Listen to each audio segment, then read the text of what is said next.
Hey everyone. So I'd like to make a quick video here because I was going through some old videos that some of them never see the light of day when I record them because I just record kind of whatever I want, and then only certain things actually make it onto the internet. Most of it, but not all of it, because I'm just kind of like stream of consciousness doing things.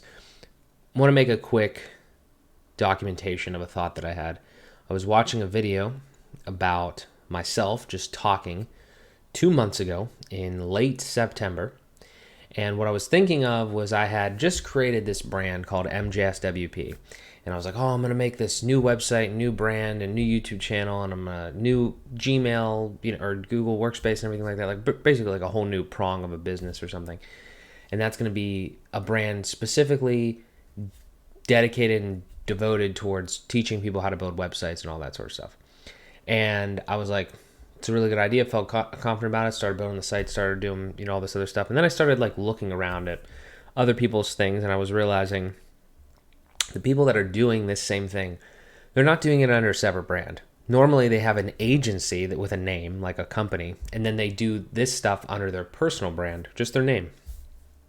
And I had already had a website with my name on it, and I had already had, a personal brand a little bit established, but it wasn't like specific to this industry. It was just kind of like me. But the point that I want to make here is that I was really overthinking that. And if you're in this position, because I know other people are, if you're in this position where you have a skill, whatever the skill is, you're really good at it and you're providing it as like a freelancer or as like a company of one or something, then that is extremely valuable. And if you like doing that, keep doing that. But at some point, I've talked to many people, and at some point, if you keep going down that path, you are inevitably going to get people asking you questions. If you get good enough at something, it doesn't matter if you're like working for clients, somebody else is going to want to do the thing that you're doing. It doesn't matter how big or how small it is, how many, if you're a web designer, which is like millions of web designers, or if you're like, I don't know, some random thing like a cobbler or somebody that fixes shoes, right? There's way less people that fix shoes. Okay, I'm just making random things up. It doesn't matter. If you get good enough at your craft, people are going to idolize you. They're going to find you. They're going to be like, how do I be more like you? And if you're the type of person like me that wants to educate and wants to provide that content, then that's ultimately going to be the next step. The reason that I'm saying this is that it might be a nuanced thing, but if you can provide value from a personal brand perspective to a specific avatar or audience, like in my case, web designers, it is like they know, the people that are consuming your content know that you are a person. Okay. I mean, well, we're getting into the AI age, but let's assume, take that out of the picture for a second.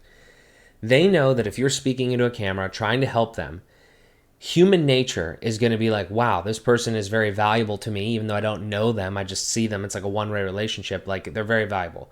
If you watch people on YouTube, you know this. Whether you know it consciously or not, you know that you almost have like a relationship with the people that you watch because you've watched hours of them. They don't know who you are necessarily, but you've watched hours of them. The point that I'm making is when you get onto the other side of that and you're creating that content and you're putting that out there and you're getting hours of watch time, those people feel the same way about you. So what happens there, and this was the big problem with me, is I wanted to still be like broad in my personal brand. Like, I'm still a person. I didn't just want to put Mark Joseph Szymanski on, oh, I just talked to web designers, because that just didn't compute with me. What will happen though, because I see it with other people, if you want it to, you can kind of control this.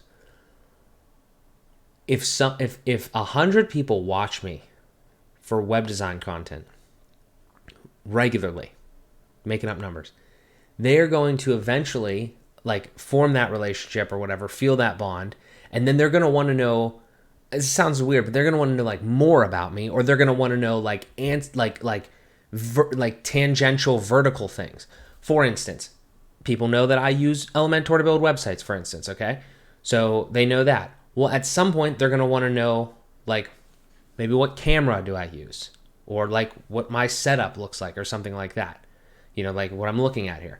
Like, those types of things are just inherently going to, like, kind of come next, I feel like. because it's more value that you can provide. If you're a value providing person, you can provide value so many different ways. So I just wanted to make a quick video about this because I needed to, again, document it for myself. Nobody watches, that's totally fine. But the thesis, the bottom line is that build a business. My advice would be build a business providing a service that is like, that you could sell if you wanted to. It's not like exactly your name. It's like some sort of entity that you created and you are piloting that ship. But when you start to teach, I think you should do that from your personal brand. I mean, you could create another brand and do that, but I didn't want to do that. I'd seen at least 2 specific examples of people that had created like entities to do that and then shifted to their own, to just their name. And I was like, yeah, that makes a whole lot more sense. At the end of the day, people like to talk and to learn from other people. You know, they buy things from Nike and they buy things from whatever, but it seems like the education piece, that like human to human connection, is really, really, really strong when it's like one person on a screen like this showing you how to do something, even if it's not like interactive. It's not like a video call, it's just a video. That there's so much weight in that.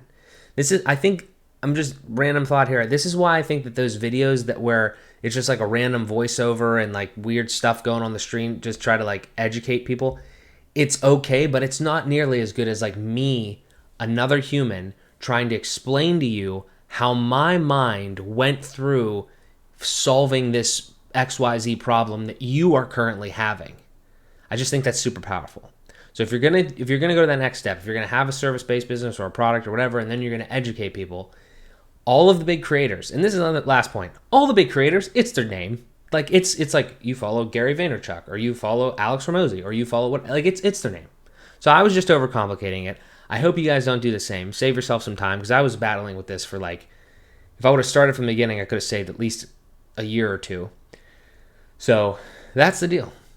I know that this is tangential to what we're talking about here, business, marketing, and all that sort of stuff, but personal branding wise, super powerful, and lean into it in that part, especially when you are trying to create the content to like educate people in that manner. So that's all I got. Hopefully you got something out of this. If you have any questions, please leave them in the comments down below. I'd be happy to start a conversation there with you. And that's all I got for you. So I'll talk to you in the next one.